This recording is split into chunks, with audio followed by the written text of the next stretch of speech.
नमस्कार साथियों, एक बार आप सभी का फिर से बहुत बहुत स्वागत है आप सभी के अपनी YouTube चैनल डियर गुरुजी पर। तो साथियों, आज के इस वीडियो में टाइटल और थंबनेल से आपको पता चल ही गया होगा कि आज के इस वीडियो में हम लोग जो है किस बारे में बात करने वाले हैं। ठीक है, बीएड 2023 की तैयारी मैंने आप सभी को करवाई थी, रिजल्ट आ चुका है।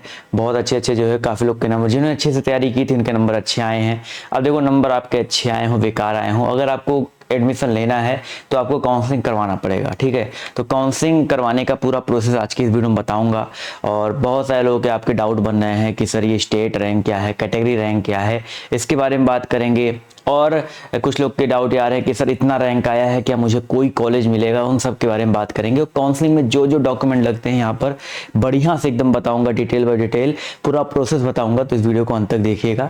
टेलीग्राम पर जुड़ जाओ, जहाँ पर आपको इस तरीके के अगर कोई वीडियो मैं अपलोड करता हूँ तो उसके नोटिफिकेशन एटलीस्ट वहाँ पर जो है मिलते रहेंगे। तो टेलीग्राम पर जो है जुड़ जाइए, इंस्टा पे जो है फॉलो कर लीजिएगा। ठीक है, अपडेट्स आपको यहाँ पर मिलते रहते हैं। तो सबसे पहले हम लोग यहाँ पर काउंसलिंग प्रोसेस की बात करते हैं। देखो, काउंसलिंग प्रोसेस की अगर हम बात करें तो इसमें सबसे पहले आप लोग जान लेते हैं भैया, जो आपका रिजल्ट आया है, रिजल्ट जो आपका आया है उसमें आपने देखा होगा एक लिखा होगा स्टेट रैंक। ठीक है, एक स्टेट रैंक लिखा होगा, एक आपका कैटेगरी रैंक लिखा होगा। ठीक है, अब जो कैटेगरी रैंक उनका नहीं होगा, बहुत सारे लोग मेरे पास यही मैसेज कर रहे हैं, सर मेरा जो है कैटेगरी रैंक नहीं आया है। अरे भैया, कैटेगरी रैंक उनका ही आएगा जिन्होंने ओबीसी का, एससी का, एसटी का, ठीक है, इनका जो है या फिजिकल हैंडीकैप का या फ्रीडम फाइटर का, इनका कुछ जो है लगाया होगा, उनका कैटेगरी रैंक होगा। तो उनका ही कैटेगरी रैंक आता है। अगर आपका नहीं है कैटेगरी रैंक तो मतलब कि आप जनरल से हो। ठीक है, ईडब्ल्यूएस वाले भी मत सोचिए मेरा कैटेगरी आएगा, ऐसा नहीं है। कैटेगरी सिर्फ जनरल, सिर्फ ओबीसी, एससी, एसटी इन सबका आता है। और स्टेट रैंक जो है आपका सबका रहता है, जितने लोग आपके जुड़े हैं सबके स्टेट रैंक रहते हैं। एक आपका बार बार आ रहा वेटेज, वेटेज क्या है भैया? वेटेज कुछ लोग को 15 नंबर वेटेज मिला है, कुछ लोग को 10 नंबर मिला है, कुछ लोग को 25, मैक्सिमम 25 ही वेटेज मिलता है। वेटेज क्या है?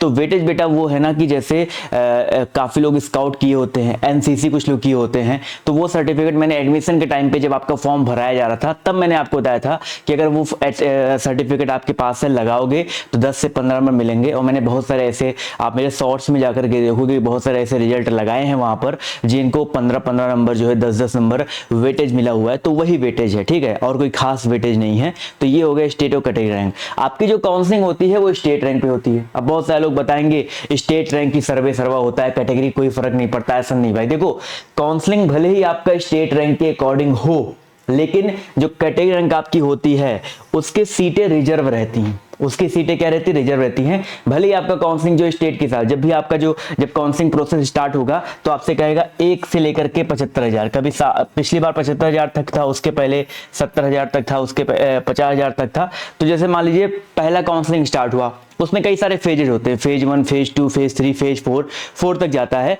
जैसे 1 से लेकर के 75,000 तक बुला लिया, वो स्टेट रैंक के हिसाब से बुलाता है, उसकी दिक्कत नहीं है। ये मत सोचेंगे सर कैटेगरी वाला कोई बोले सर मेरा कैटेगरी 75,000 के अंतर्गत आ रहा है, सर मैं नहीं जाऊंगा, उसकी सीटें रिजर्व रहेंगी, उसके लिए परेशान मत हो।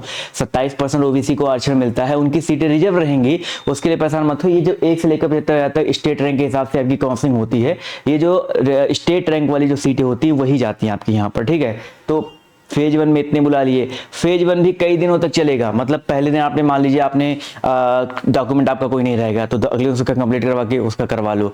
तो ये प्रोसेस तो आपको अभी बाद में बताऊंगा, जब काउंसलिंग एकदम स्टार्ट हो जाएगा, पूरा उनका डेट बाय डेट आ जाएगा तो मैं बताऊंगा। जैसे लास्ट ईयर हर फेज में 4 से 5 दिन का टाइम मिलता था। पहले आपका रजिस्ट्रेशन होता था, उसके बाद आप लोग रजिस्ट्रेशन प्रोसेस कंप्लीट होने के बाद आपका चूज करते थे आप लोग कॉलेज चूज करने के बाद आपको कॉलेज अलॉट होता था। तो ऐसे 3-4 जो है स्टेप में होता था। तो ये आपका आगे होगा, ये आपका स्टेट रैंक के हिसाब से होता है, इसमें परेशान होने की जरूरत जो है आपकी नहीं है। तो ये हो गया भाई काउंसलिंग प्रोसेस।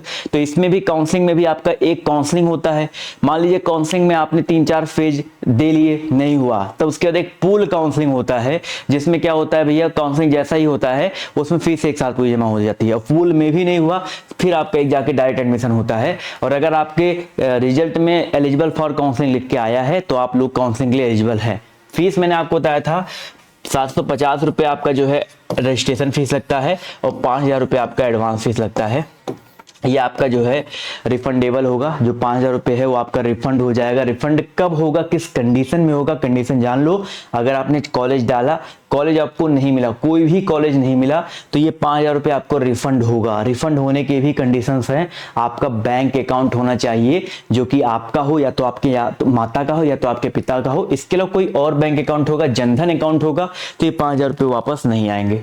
ठीक है, तो 5,000 रुपये किसका वापस आएगा, जिसको कोई भी कॉलेज नहीं मिला। ये मत सोचना कि भैया हमने 5 कॉलेज डाल दिए, 5 में से हमको वही एक ही चाहिए था, लेकिन वो 5 वाला आपको दे दिया, लेकिन अगर आपको कॉलेज मतलब मिल गया तो 5,000 रुपये आपको वापस नहीं होंगे। ठीक है, तो 5,000 वापस किस कंडीशन में होगा ये मैंने आपको बता दिया है।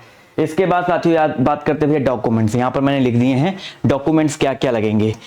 देखो भैया 10th का, 12th का, ग्रेजुएशन का और पीजी का। पीजी कंपलसरी नहीं है। पीजी अगर आपने एडमिशन करते थे, जब आपने रजिस्ट्रेशन फॉर्म भरा था, एप्लीकेशन फॉर्म भरा था, उस टाइम पर अगर आपने पीजी लगा दिया है तो ऑब्वियस सी बात है, अगर आपने उस टाइम पे पीजी लगाया है तो पीजी देना पड़ेगा भैया, पीजी आपको भरना पड़ेगा, उसमें कोई दो राय नहीं है, पीजी आपको लगाना पड़ेगा। और ग्रेजुएशन तक का तो आपका लगेगा। अब आप लोग के में से काफी लोग कह रहे हैं सर मेरा रिजल्ट नहीं आया, परेशान मत हो, काउंसलिंग तक आप सभी का रिजल्ट आ जाएगा। ठीक है, जो अपियरिंग वाले हैं उनका रिजल्ट आ जाएगा, और रिजल्ट का जो मार्कशीट होगा, ठीक है, जिसका कंप्लीट हो गया पहले से ही उनको तो कोई दिक्कत है नहीं, बट जिनका अभी रिजल्ट आया है, अभी अभी सिर्फ इंटरनेट वाली मार्कशीट है, तो वो लोग क्या करेंगे भैया, वो लोग अटेस्ट करवा लेंगे अपने कॉलेज जहां से आप ग्रेजुएशन कर रहे हो, वहां के प्रधानाचार्य से जाकर के एक सिग्नेचर, एक मोहर लगवाना पड़ेगा। ये लिख करके आएगा, चाहे ग्रेजुएशन वाले हो चाहे पीजी वाले हो, जिनका अपियरिंग रहा होगा वो इतना काम जो है करवा लेंगे। ठीक है, तो ये आपका लगेगा मार्कशीट। इसके अलावा मैंने आपको बताया बैंक अकाउंट डिटेल, ये आपका खुद का आउन होना चाहिए, आउन सेल्फ होना चाहिए, ये आपका मदर का होना चाहिए। ठीक है, ये आपके फादर का होना चाहिए। ठीक है, इतना ही आपका जो है चलेगा, खुद का हो, माता का हो, पिता का हो। बैंक अकाउंट खुलने में 2-3 दिन टाइम लगता है, बहुत अब तो 2-3 घंटे लगते हैं। तो अगर आपका इसमें से कोई नहीं है तो आप एक खुलवा लो, जनधन खाता नहीं चलेगा, मैं आपको पहले बता दे रहा हूं। इसके अलावा आपका जो ये प्रमाण पत्र है, निवास सबका लगता है, आय जाति, आय स्कॉलरशिप के लिए इंपॉर्टेंट है। अगर आपकी पिता की इनकम जो है, आपके परिवार की इनकम 1 लाख से कम है, ठीक है, तो आय जाति आय लगेगा। जाति की बात करते हैं, अगर आप ओबीसी से हैं, एससी से हैं, एसटी से हैं या ईडब्ल्यूएस से हैं, तो आप लोग जो है जाति प्रमाण पत्र जो है आपको ये लगाना पड़ेगा।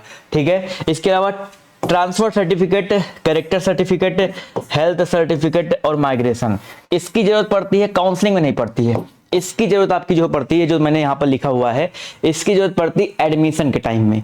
और ऐसा नहीं कि ये आपका नहीं होगा तो एडमिशन नहीं होगा, ये आपको टाइम दे देंगे, कॉलेज वाले आपको टाइम, जहां भी आपका एडमिशन होगा वहां कहेंगे भैया 1 हफ्ते का टाइम लो, ये ला करके जमा कर दो। ठीक है, टीसी हो गया, करेक्टर हो गया, माइग्रेशन हो गया, हेल्थ सर्टिफिकेट हो गया। अब ये कहाँ मिलता है, टीसी या माइग्रेशन की अगर हम बात करते हैं तो ये जो है कहाँ मिलता है, आप जिस यूनिवर्सिटी से अपने पिछला वाला चीज जहां से ग्रेजुएशन या पीजी कर रहे थे वहां से आपको जो है मिल जाएगा। सेम यूनिवर्सिटी है तो लगता ही नहीं है। ठीक है, सेम यूनिवर्सिटी में कहाँ ट्रांसफर होता है, वो तो आप तो उसी यूनिवर्सिटी में जा रहे हो। हेल्थ सर्टिफिकेट कहाँ मिलेगा, आप जाओगे सरकारी अस्पताल, वहां जो डिप्टी सीएमओ होते हैं उनसे जो है बनता है हेल्थ सर्टिफिकेट, उन्हीं का लगता है। जो आपके जिला का सरकारी अस्पताल होगा वहां के जो डिप्टी सीएमओ होंगे वो बना के देंगे। और कैरेक्टर सर्टिफिकेट ये भी आपका जहां से आप ग्रेजुएशन कर रहे थे वहां से आपको मिल जाएगा कैरेक्टर सर्टिफिकेट। तो ये आपका एडमिशन टाइम लगता है, इसमें भी आपको टाइम मिलता है आराम से। और वेटेज डॉक्यूमेंट, यही वेटेज डॉक्यूमेंट है जिसके आपके कुछ लोग के 10-15 नंबर एक्स्ट्रा मिले हैं ना, यही वेटेज डॉक्यूमेंट है। ये जैसे आपका स्काउट है, एनसीसी है, ये स्टार्टिंग में लगाया होगा तो दोबारा आपको लगाना पड़ेगा, ये आपका रखना है। ठीक है, इसके अलावा क्या रखना है भैया, इसके अलावा आपको आपका रिजल्ट, ठीक है, आपका रिजल्ट निकला हुआ है ना, आपके पास रिजल्ट होना चाहिए, आपके पास जो है एडमिट कार्ड होना चाहिए, एडमिट कार्ड होना चाहिए। इसके अलावा आपका जो है एप्लीकेशन। ठीक है, एप्लीकेशन क्या होता है भैया, एप्लीकेशन जो आपने फॉर्म भरा था, ये 3 चीज आपका कंपलसरी है, तो आपके पास पढ़ा ही होगा। और इन सब के कम से कम 2-3 जो है फोटोकॉपी करवा के रख लीजिएगा, कहीं भी काम आता है, कहीं भी आपसे मुंह उठा के मांग लेते हैं लोग, तो इसका रखे रहिएगा, जिससे कभी भी कोई जरूरत पड़े तो ये नहीं कि चलो फोटोकॉपी करवाते हैं। और पीडीएफ सबका अपने मोबाइल में रखिएगा ही रखिएगा, अपने ईमेल पे ड्राइव में डाल लो, बहुत इंपॉर्टेंट है। ठीक है, तो ये तो हो गए भैया आपके इंपॉर्टेंट डॉक्यूमेंट। ठीक है, ये तो आपके इंपॉर्टेंट डॉक्यूमेंट हो गए। प्रोसेस के बारे में मैंने आपको बता ही दिया है, तो यही चीजें आपकी हैं जो आपकी लगती हैं। ठीक है, अब काउंसलिंग आपका कब से स्टार्ट होगा भैया, काउंसलिंग आपका ये मान के चलिए भैया 10 जुलाई से स्टार्ट हो जाएगा। ठीक है, और 10 जुलाई से स्टार्ट होगा तो फेज 1, फेज 2, फेज 3 ऐसे होगा। तो 1 से लेकर के 75,000 तक का फेज 1 में, या 50,000 तक हो सकता है। जब भी आपका अपडेट आएगा वो मैं आपको दूंगा, ये याद रखिएगा, ठीक है। इसके अलावा जो भी 2023 वाले हैं वो अच्छी बात है। 2023 वाले अपने स्टूडेंट, आपके जो भाई है, बहन है, बंधु हैं, जो लोग 2024 की तैयारी करना चाहते हैं, उनको जो है चैनल पर जो है भेजो। और एक वीडियो आज शाम को आएगा जहां पर मैं आपको एक बहुत ही इंपॉर्टेंट जो चीज़ देने वाला हूँ, उसके लिए आपको टेलीग्राम पर जुड़ना पड़ेगा, ठीक है। क्योंकि यहाँ पर मैं जो चीज़ देने वाला हूँ वो कोई भी नहीं देगा। ये देखिए, ये लिस्ट मैं आपको टेलीग्राम पर भी प्रोवाइड करूंगा। इसके ऊपर एक स्पेसिफिक वीडियो भी लेकर के आऊंगा। यहाँ पर आप देखेंगे क्या है भैया, ये हर यूनिवर्सिटी, जैसे आपका ये कहाँ गया भाई, बड़ा हो जा, बड़ा नहीं होगा क्या, चलिए भाई, जैसे आपका ये आपका एक यूनिवर्सिटी है, डॉक्टर राम मनोहर लोहिया यूनिवर्सिटी, उसमें एक कॉलेज पड़ता है KNIPSS आता है, ठीक है। ये आपका एडेड है, क्या है ये, इसमें ये दिया होगा, पूरा डिटेल दिया होगा। इसके अलावा इसमें दिया होगा को एजुकेशन, लड़के लड़की एक साथ पढ़ते हैं, ये वाला दिया जाएगा। इसके अलावा आपका यहाँ पर देखिए माइनॉरिटी वाला नो है, सीटें कितनी है ये पता रहेगा आपका। इसके अलावा साथियों आपका यहाँ पर आर्ट की सीटें कितनी है, साइंस की सीटें कितनी है, ये दिया रहेगा। ये सब कुछ आपको ऐसे एक लिस्ट के बारे में डिटेल में बताऊंगा, और भी कई सारी चीज़ बताऊंगा। जो आपके गवर्नमेंट कॉलेज हैं, एडेड कॉलेज हैं, उनकी पूरी लिस्ट दूंगा। तो ये सिर्फ आपको मेरे इसी चैनल पर मिलने वाला और कहीं नहीं मिलने वाला है, ठीक है। तो इसके लिए थोड़ा बने रहो, शाम को वीडियो आएगा, डिटेल में इसको अच्छे से समझाया जाएगा। टेलीग्राम ग्रुप का लिंक नीचे दिया गया है, डाउनलोड कर उसको जो है ज्वाइन कर लो, जिससे इस पे जब भी वीडियो आए आप तो आपको अपडेट जो है मिल जाए, ठीक है।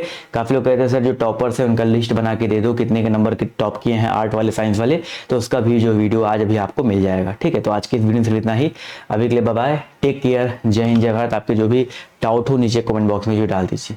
धन्यवाद।